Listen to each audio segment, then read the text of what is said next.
Emma de Jane Austen. Capítulo primero. Emma Woodhouse. Bella, inteligente y rica, con una familia acomodada y un buen carácter. Parecía reunir en su persona los mejores dones de la existencia, y había vivido cerca de 21 años sin que casi nada la afligiera o la enojase. Era la menor de las dos hijas de un padre muy cariñoso e indulgente, y como consecuencia de la boda de su hermana, desde muy joven había tenido que hacer de ama de casa. Hacía ya demasiado tiempo que su madre había muerto, para que ella conservase algo más que un confuso recuerdo de sus caricias, y había ocupado su lugar una institutriz, mujer de gran corazón que se había hecho querer casi como una madre. La señorita Taylor había estado 16 años con la familia del señor Woodhouse, más como amiga que como institutriz, y muy encariñada con las dos hijas, pero sobre todo con Emma. La intimidad que había entre ellas era más de hermanas que de otra cosa. Aun antes de que la señorita Taylor cesara en sus funciones nominales de institutriz, la blandura de su carácter raras veces le permitía imponer una prohibición. Y entonces, que hacía ya tiempo que había desaparecido la sombra de su autoridad, habían seguido viviendo juntas como amigas, muy unidas la una a la otra, y Emma haciendo siempre lo que quería, teniendo en gran estima el criterio de la señorita Taylor, pero rigiéndose fundamentalmente por el suyo propio. Lo cierto era que los verdaderos peligros de la situación de Emma eran, de una parte, que en todo podía hacer su voluntad, y de otra, que era propensa a tener una idea demasiado buena de sí misma. Estas eran las desventajas que amenazaban mezclarse con sus muchas cualidades. Sin embargo, por el momento el peligro era tan imperceptible que en modo alguno podían considerarse como inconvenientes suyos. Llegó la contrariedad, una pequeña contrariedad, sin que ello la turbara en absoluto de un modo demasiado visible. La señorita Taylor se casó. Perder a la señorita Taylor fue el primero de sus sinsabores, y fue el día de la boda de su querida amiga cuando Emma empezó a alimentar sombríos pensamientos de cierta importancia. Terminada la boda y cuando ya se hubieron ido los invitados, su padre y ella se sentaron a cenar, solos, sin un tercero que alegrase la larga velada. Después de la cena, su padre se dispuso a dormir, como de costumbre, y a Emma no le quedó más que ponerse a pensar en lo que había perdido. La boda parecía prometer toda suerte de dichas a su amiga. El señor Weston era un hombre de reputación intachable, posición desahogada, edad conveniente y agradables maneras. Y había algo de satisfacción en el pensar con qué desinterés, con qué generosa amistad ella había siempre deseado y alentado esta unión. Pero la mañana siguiente fue triste. La ausencia de la señorita Taylor iba a sentirse a todas horas y en todos los días. Recordaba el cariño que le había profesado, el cariño, el afecto de 16 años, cómo la había educado y cómo había jugado con ella desde que tenía 5 años, cómo no había escatimado esfuerzos para atraérsela y distraerla cuando estaba sana, y cómo la había cuidado cuando habían llegado las diversas enfermedades de la niñez. Tenía con ella una gran deuda de gratitud, pero el periodo de los últimos 7 años, la igualdad de condiciones y la total intimidad que habían seguido a la boda de Isabela, cuando ambas quedaron solas con su padre, tenía recuerdos aún más queridos, más entrañables. Había sido una amiga y una compañera como pocas existen, inteligente, instruida, servicial, afectuosa, conociendo todas las costumbres de la familia, compenetrada con todas sus inquietudes, y sobre todo preocupada por ella, por todas sus ilusiones y por todos sus proyectos. Alguien a quien podía revelar sus pensamientos apenas nacían en su mente, y que le profesaba tal afecto que nunca podía decepcionarla. ¿Cómo iba a soportar aquel cambio? Claro que su amiga había ido a vivir a solo media milla de distancia de su casa, pero Emma se daba cuenta de que debía haber una gran diferencia entre una señora Weston, que vivía solo a media milla de distancia, y una señorita Taylor que vivía en la casa. Y a pesar de todas sus cualidades naturales y domésticas, corría el gran peligro de sentirse moralmente sola. Amaba tiernamente a su padre, pero para ella no era éste la mejor compañía. Los dos no podían sostener ni conversaciones serias ni en chanza. El mal de la disparidad de sus edades y el señor Woodhouse no se había casado muy joven, se había considerablemente aumentado por su estado de salud y sus costumbres, pues, como había estado enfermizo durante toda su vida, sin desarrollar la menor actividad, ni física ni intelectual, sus costumbres eran las de un hombre mucho mayor de lo que le correspondía a sus años. Y aunque era querido por todos por la bondad de su corazón y lo afable de su carácter, el talento no era precisamente lo más destacado de su persona. Su hermana, aunque el matrimonio no la había alejado mucho de ellos, ya se había instalado en Londres, a solo 16 millas del lugar. Estaba lo suficientemente lejos como para no poder estar a su lado cada día. Y en Hartfield tenían que hacer frente a muchas largas veladas de octubre y de noviembre, antes de que la Navidad significase la nueva visita de Isabela, de su marido y de sus pequeños, que llenaban la casa proporcionándole de nuevo el placer de su compañía. En Highbury, la grande y populosa villa, casi una ciudad a la que en realidad Hartfield pertenecía, a pesar de sus prados independientes y de sus plantíos y de su fama, no vivía nadie de su misma clase, y por lo tanto los Woodhouse eran la primera familia del lugar. Todos les consideraban como superiores. Emma tenía muchas amistades en el pueblo, pues su padre era amable con todo el mundo, pero nadie que pudiera aceptarse en lugar de la señorita Taylor, ni siquiera por mediodía. Era un triste cambio, y al pensar en ello, Emma no podía por menos de suspirar y de ser imposibles hasta que su padre despertaba, y era necesario ponerle buena cara. Necesitaba que le levantasen el ánimo.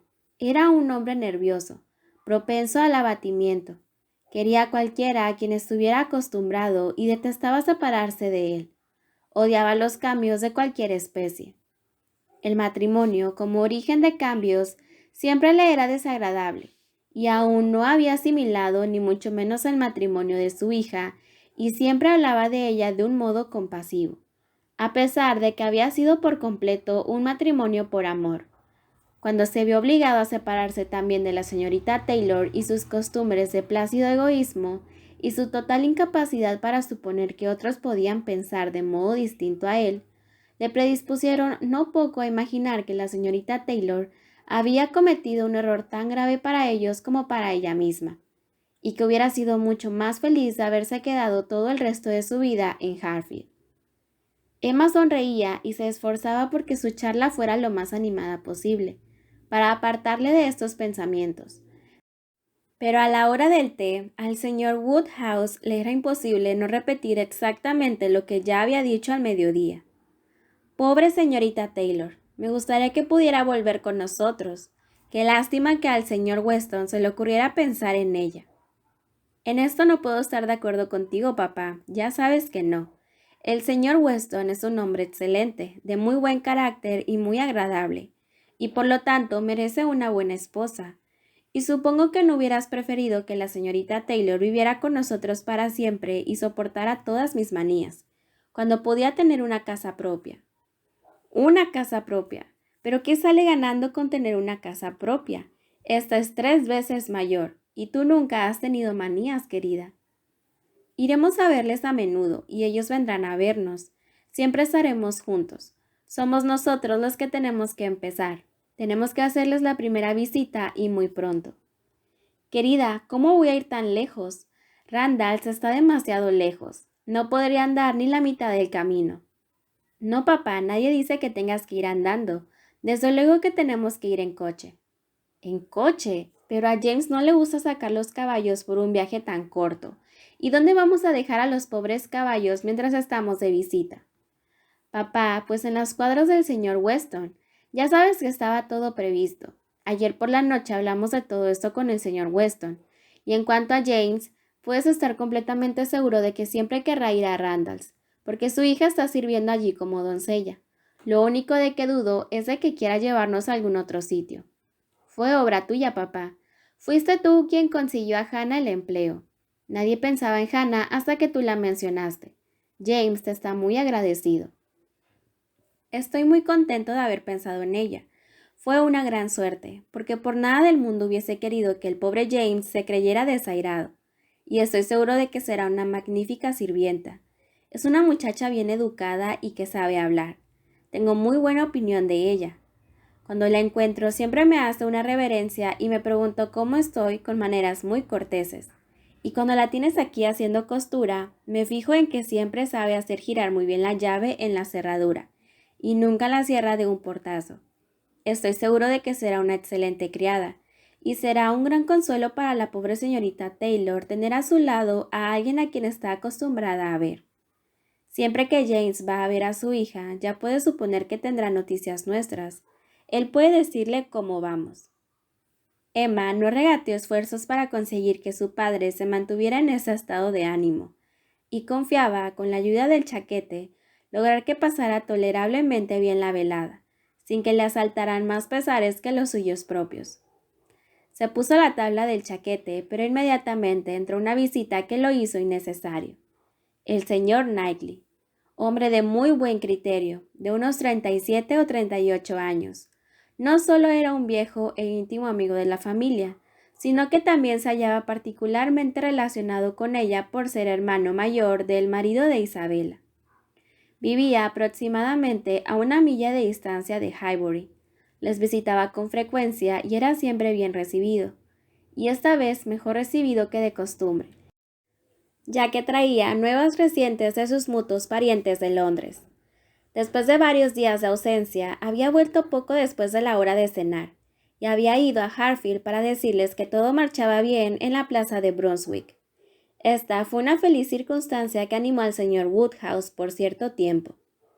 El señor Knightley era un hombre alegre que siempre le levantaba los ánimos, y sus numerosas preguntas acerca de la pobre Isabela y sus hijos fueron contestadas a plena satisfacción. Cuando hubo terminado, el señor Woodhouse, agradecido, comentó: «Señor Knightley, ha sido usted muy amable al salir de su casa tan tarde y venir a visitarnos. ¿No le habrá sentado mal salir a esta hora?» «No, no, en absoluto.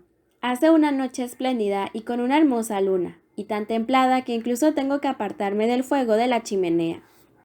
Pero debe de haberla encontrado muy húmeda y con mucho barro en el camino. Confío en que no se habrá resfriado». «¿Barro? Mire mis zapatos, ni una mota de polvo». «Vaya, pues me deja muy sorprendido, porque por aquí hemos tenido muchas lluvias». Mientras desayunábamos, estuvo lloviendo de un modo terrible durante media hora. Yo quería que aplazaran la boda. A propósito, todavía no le he dado a usted la enhorabuena. Creo que me doy cuenta de la clase de alegría que los dos deben de sentir, y por eso no he tenido prisa en felicitarles, pero espero que todo haya pasado sin más complicaciones. ¿Qué tal se encuentran? ¿Quién ha llorado más? Ay, pobre señorita Taylor, qué pena. Si me permite, sería mejor decir pobre señor y señorita Woodhouse, pero lo que no me es posible decir es pobre señorita Taylor. Yo les aprecio mucho a usted y a Emma, pero cuando se trata de una cuestión de dependencia o independencia, sin ninguna duda tiene que ser preferible no tener que complacer más que a una sola persona en vez de a dos. Sobre todo cuando una de esas dos personas es muy antojadiza y fastidiosa, dijo Emma bromeando. Ya sé que esto es lo que está pensando, y que sin duda es lo que diría si no estuviera delante de mi padre. Lo cierto, querida, es que creo que esto es la pura verdad, dijo el señor Woodhouse suspirando. Temo que a veces soy muy antojadizo y fastidioso. Papá querido, no vas a pensar que me refería a ti o que el señor Knightley te aludía. ¿A quién se le ocurre semejante cosa? No, no, yo me refería a mí misma. Ya sabes que al señor Knightley le gusta sacar a relucir defectos míos. En broma, todo es en broma. Siempre nos decimos mutuamente todo lo que queremos. Efectivamente, el señor Knightley era una de esas pocas personas que podía ver defectos en Emma Woodhouse, y la única que le hablaba de ellos. Y aunque eso a Emma no le era muy grato, sabía que a su padre aún se lo era mucho menos, y que le costaba mucho llegar a sospechar que hubiera alguien que no la considerase perfecta. Emma sabe que yo nunca la adulo, dijo el señor Knightley, pero no me refería a nadie en concreto. La señorita Taylor estaba acostumbrada a tener que complacer a dos personas, Ahora no tendrá que complacer más que a una. Por lo tanto, hay más posibilidades de que salga ganando con el cambio. Bueno, dijo Emma, deseosa de cambiar de conversación. Usted quiere que le hablemos de la boda y yo lo haré con mucho gusto, porque todos nos portamos admirablemente. Todo el mundo fue puntual, todo el mundo lucía las mejores galas. No se vio ni una sola lágrima y apenas alguna cara larga.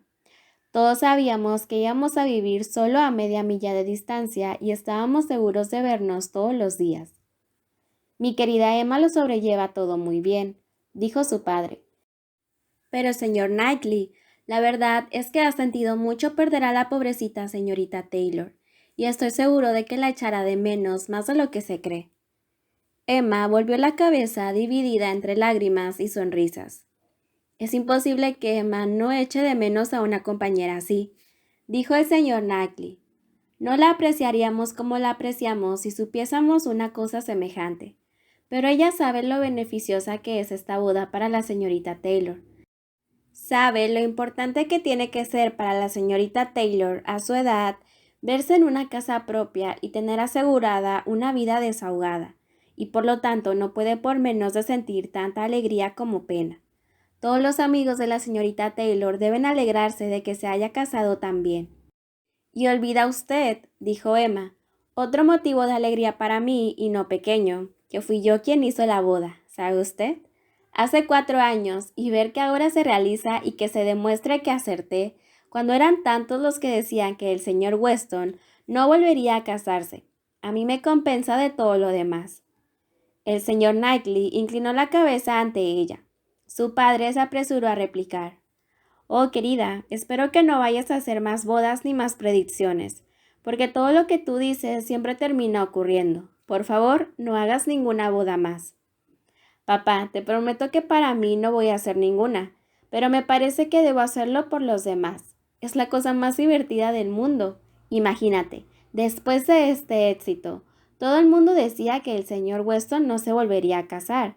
Oh, no, el señor Weston, que hacía tanto tiempo que era viudo y que parecía encontrarse tan a gusto sin una esposa, siempre tan ocupado con sus negocios en la ciudad o aquí con sus amigos, siempre tan bien recibido en todas partes, siempre tan alegre. El señor Weston, que no necesitaba pasar ni una sola velada solo si no quería. Oh, no, seguro que el señor Weston nunca más se volvería a casar. Había incluso quien hablaba de una promesa que había hecho a su esposa en el lecho de muerte, y otros decían que el hijo y el tío no le dejarían. Sobre este asunto se dijeron las más solemnes tonterías, pero yo no creí ninguna. Siempre, desde el día, hace ya unos 4 años, que la señorita Taylor y yo le conocimos en Broadway Lane, cuando empezaba a lloviznar y se precipitó tan galantemente a pedir prestados en la tienda de Farmer Mitchell 2 paraguas para nosotras. No dejé de pensar en ello. Desde entonces ya planeé la boda, y después de ver el éxito que he tenido en este caso, papá querido, no vas a suponer que voy a dejar de hacer de casamentera. No entiendo lo que quiere usted decir con eso de éxito, dijo el señor Knightley. Éxito supone un esfuerzo. Hubiera usted empleado su tiempo de un modo muy adecuado y muy digno si durante estos 4 años hubiera estado haciendo lo posible para que se realizara esta boda. Una ocupación admirable para una joven. Pero si es como yo imagino y sus funciones de casamentera, como usted dice, se reducen a planear la boda, diciéndose a sí misma un día en que no tiene nada que pensar, creo que sería muy conveniente para la señorita Taylor que se casara con el señor Weston. Repitiéndoselo a sí misma de vez en cuando, ¿cómo puede hablar de éxito? ¿Dónde está el mérito? ¿De qué está usted orgullosa? Tuvo una intuición afortunada, eso es todo. ¿Y nunca ha conocido usted el placer y el triunfo de una intuición afortunada? Le compadezco. Le creía más inteligente, porque puede estar seguro de una cosa. Una intuición afortunada nunca es tan solo cuestión de suerte. Siempre hay algo de talento en ello. Y en cuanto a mi modesta palabra de éxito, que usted me reprocha, no veo que esté tan lejos de poder atribuírmela. Usted ha planteado 2 posibilidades extremas, pero yo creo que puede haber una tercera, algo que esté entre no hacer nada y hacerlo todo. Si yo no hubiese hecho que el señor Weston nos visitara y no lo hubiera tentado en 1000 pequeñas cosas, y no hubiese allanado muchas pequeñas dificultades, a fin de cuentas quizá no hubiéramos llegado a este final. Creo que usted conoce Hartfield lo suficiente bien para comprender esto.